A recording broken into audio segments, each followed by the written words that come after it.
that, you know, this is a high margin item. Water brings us practically nothing, right? But it's kind of like the case of the German telephone monopolist. Once somebody else introduces something that is an important substitute for a company's product, they've got to react. And the reactions may not be very pleasant. Remember in the case of the German phone monopoly, well, they either lower the price of the landlines or they get into the internet telephone business. And if they get into the internet telephone business, then they're going to have to price like the competitor. And if they price like the competitor, their own landline customers may switch to the internet telephone offered by Deutsche Telekom. Either way they're going, they're going to start losing economic advantage. And Coke is already losing economic advantage. So they're looking at and assessing the whole situation, figuring we have to get in there now. Because if we don't accept cannibalizing our own drinks with bottled water, then the worst case scenario would be Pepsi steals our customers. And in the oligopolistic mindset, they can't let Pepsi gain market share and steal Coca-Cola customers, as seems to be happening, right? Given the trend in the 90s and the changing preferences to water. All right, so that real dilemma. Sometimes cannibalization is used so subtly, like by the razor blade manufacturers and things like that, that they toothpaste manufacturers, toothbrush manufacturers, they all use it and take advantage of product cycle principles, right? But here, this cannibalization that Coke's involved in with the introduction of Dasani is completely defensive, it seems to me. They've got to do it, or else they stand to lose even more, and especially lose to their arch rival Pepsi. All right, so that's the case, and you see, you don't have to get too sophisticated about the graphs, though the graphs are very valuable to put in there. All right, and maybe you can use your imagination and put some other graphs in there. But the graphs are always to really kind of clinch a point, rather than to make the point in general. You can make the point in general with words, and you should, but a graph sort of, is icing on the cake and impresses the teacher because it shows that you know how to handle these things, handle these concepts in words and pictures. So that's what you would want to do with a case like this. All right? I'm going to take time to tell you one more story. I hope I can do it kind of quickly because I know these videos tend to be split in two because I go beyond 20 minutes. But I have this case that I often show students. It's from November of 2011. It's about the car market again. The headline says, "New Cadillacs will take on Europe." I made some mention of Cadillacs and the SUVs that were introduced in the 90s, late 90s, and sort of saved the company. And here's one from, more recent vintage. And the subheadline says, "General Motors aims at newest luxury sedans.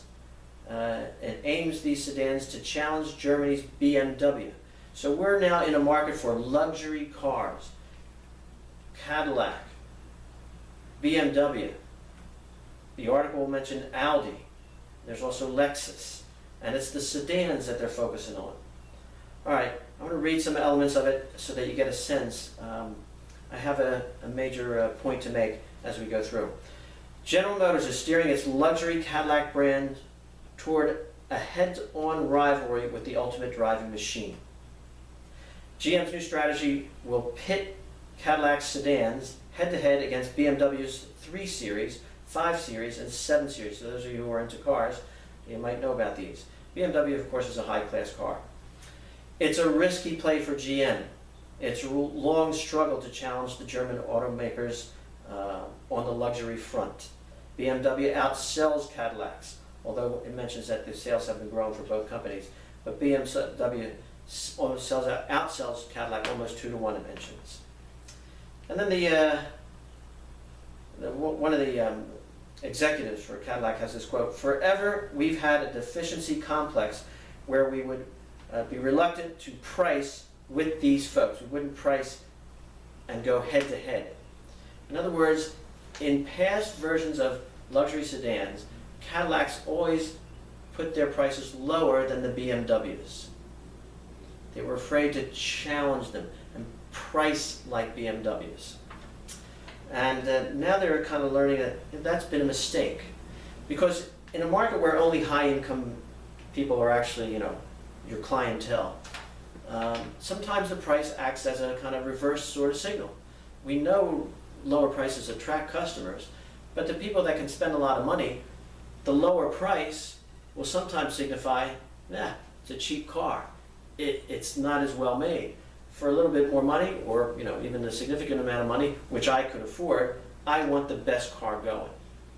So substitution effects aren't very powerful, perhaps, in this luxury sedan market. And Cadillac realized that it's been losing a long time.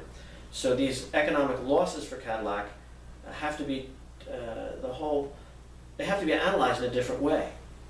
And the psychology about introducing a product has to be re-examined. And it went right to the issue of price. So in that article, in this article about Cadillac sedans, there's a little bit of this game theory bit going on. How do you price a new introductory product? Do you price it lower? If you do, you might create substitution effects. If the firms are aggressive, they might lower the price down, in which case you have no advantage. This is a kind of quirky one. This is a market where just about everybody who was interested in buying these things could buy 2 or 3 or 4 of them at a time. I mean, there are really rich people out there that can afford these things. And the typical psychology of pricing doesn't work. You got to be able to price confidently, the article says, and the executive says, price confidently to show that you mean business. Our car is as good as their car. So all these are aspects of pricing strategy that have to be considered, but each market is unique, and each new product line has got to be figured out very carefully. So the series is called the XTS, if you happen to know anything about Cadillacs. Similar in size to the BMW 7 Series, but it would have a different appeal because it's not a rear wheel drive car. So the Cadillac is a front wheel drive. Most Europeans like the rear wheel drive. The XTS challenges Audi. Okay, GM can't afford a misstep. All right. And then there's an obligatory comment from the BMW executive. We respect Cadillac and we're going to pay attention to what they do. Now, they take the competition seriously. What motivated all this? Okay, it's been a theme and a question that kind of runs through all the cases. All the cases are reporting changes. Here's some news. Here's something different, right? And here's this version of the article. Here's the background. Next year, Cadillac will get its first new small car in more than 20 years, the ATS. GM's last such effort, the Cimarron, was riddled with quality problems and poor performance. At the time, GM built the Cimarron on the same platform as Buick, Chevrolet, Oldsmobile, and Pontiacs. The cars were a flop and damaged GM's reputation. All right, why would a company use the same platform for many cars? Well, because GM is this big corporation and Chevys belong to it, Buicks belong to it, Pontiacs, etc., Cadillacs.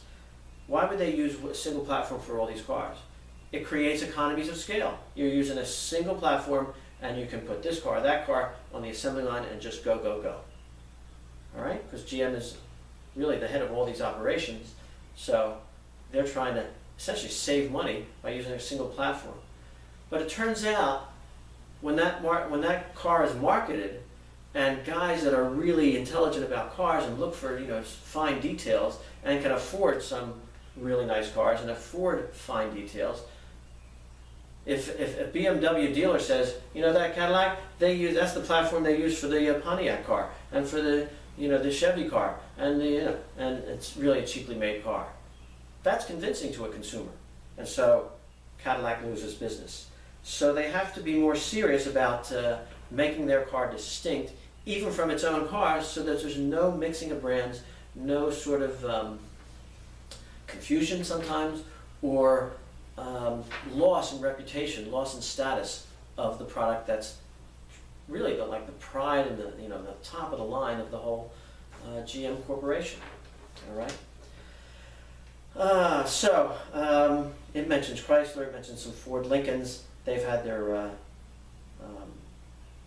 difficulties too. But Cadillac is the American brand that sells best overseas, and even still, it's a reputation that the reputation it has isn't on par with BMW's. But they're trying to change it, and they have to work very hard. So, again, the point I wanted to make is these companies move only when they see economic losses. That's the big signal that tells them we've got to do something different.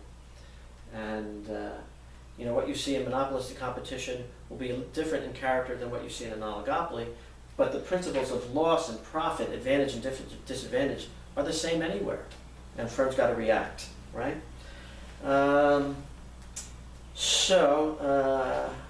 This actually, I remember I remember November of 2011, and there were a number of car articles that were coming out, sort of in anticipation of spring new releases, new product releases.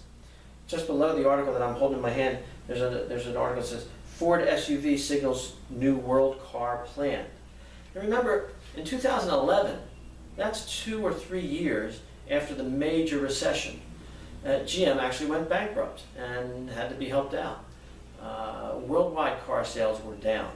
Although maybe in 2011, the economy was just beginning, the world economy was just beginning to get better. But all these companies took a hit, a huge hit, as a result of the recession, the worldwide recession in 2008, 2009. So, with all those companies, American ones, foreign ones, losing, they all took the opportunity to sort of take stock and say, okay, someday this recession will be over. Where are we going to be situated in the market compared to our competitors 2 and 3 years down the road, say in 2014, 2015, and 16? The lead time for car introduction is at least 2 years. It's probably 4 or 5 years for some cars. But obviously, when I mentioned that in November 2011, I began to see all these car articles. New Cadillacs take on Europe. Ford signals new world car plan. It was a period of retrenchment and adjustment for the entire car industry, and they were suffering general losses from the recession.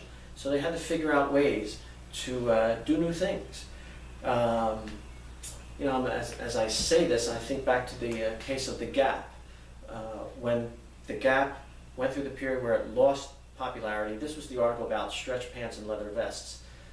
One of the things it did was try to cut costs. If you're losing profitability, maybe there are cost factors that can be cut back and saved on to make the company more profitable. The focus isn't on that so much when sales are booming. When sales are booming, the chief executive officers are looking for new sales, and they're not really quite as cost conscious. But when a worldwide recession occurs, then it's, like I say, kind of retrenchment. Let's go back to basics. Let's try to save money here, save money there, do what we can, that sort of thing. But clearly, again, with the new luxury sedans, they're thinking not just 2011, they're thinking 2014, 15. So these Cadillacs, there's a picture in this article about that, of this XTS, and it's a model you see on the road. I think it's been a successful car here in the States. I don't know exactly what happened in Europe. The article mentions how they were going to go to Asia and other places in the Mideast. So, someday the Wall Street Journal will follow up on this stuff, and that's why I like the Wall Street Journal so much. All right, let's call it a unit. And by that I mean this is the last case we'll study before the test. And you'd be smart to review the cases that we read and emphasized in the class, and keep going over those concepts and seeing where in the articles the concept applied, and what we did to try to illustrate the concept, highlight the concepts. There's 4 basic questions. What is the market? What is the type of competition? What's the story? And a forecast. Right? Where's this market going? Forecast for monopolistic competition and oligopoly, well, they're kind of different. In monopolistic competition, you know basically in the long run, economic profit's going to be normal. That's what happens in that period of monopolistic competition that I called imitation. There's an innovation, it's successful, other firms imitate, profits go back to normal, economic profit equals zero. In an oligopolistic setting, I'm not sure it happens quite like that, because the firms are so big. Product cycles are usually longer. And, but then it depends, because in something like the cereal market or car market, there's a lot of product differentiation going on. Product differentiation in the soda market is just, it's unbelievable, right? And they have teas, and you have, product differentiation there. You got, it's everything. There's so many close substitutes that you might think it's monopolistic competition, but when you look behind the scenes, you see the sales figures, and you see the big dominant companies that have either established economies of scale that are too difficult for small entrants to achieve, or you have some barrier to entry or whatnot, the distribution issues and all that. So try to be sensitive to the case and what the type of competition allows in terms of a forecast. Forecast matters in terms of proving to the teacher in the test situation that you get what this type of competition allows, all right? You don't want to make random conclusions. Oh, and I think Burger King is going to take over McDonald's, and the Whopper and the Big Mac will be merged. I mean, those kinds of conclusions get a little silly. Try to stick with economic conclusions that seem reasonable, and sometimes you can assume things as you get to your conclusion. Well, let's assume that the luxury sedan that Cadillac introduces is successful. How would BMW react? Would BMW lower its price? Maybe they would under certain circumstances. What are those circumstances? Cases give you different things. The yogurt case was really wonderful because it gave you a beginning, a middle, and an end. And you could work the whole thing through. So at the last column of the yogurt article was kind of the forecast. If I gave you an article in a case in the test, like this Cadillac article, new Cadillacs will take on Europe, you're just at an introductory phase, and the story is sort of a forecast. But you can use logic. If I give you a story that's only just starting out, you can figure out what the rest of it is on the basis of the kind of market structure that particular story makes clear, makes evident in the article, based on the size of the companies, based on the sort of product. All right, so anyway, I do have good cases selected for you in the test, and there's some pretty clear themes, and you should be able to take advantage of it. All right, I think I got to wrap it up here. This is Sunday night, the 13th, I guess, and I'm going to post these. It takes a long time to post them, but I'm going to write everybody a letter and say, okay, everything's posted. You're on your own. Do the best you can on the test. Okay. Thank you. Okay. Bye-bye.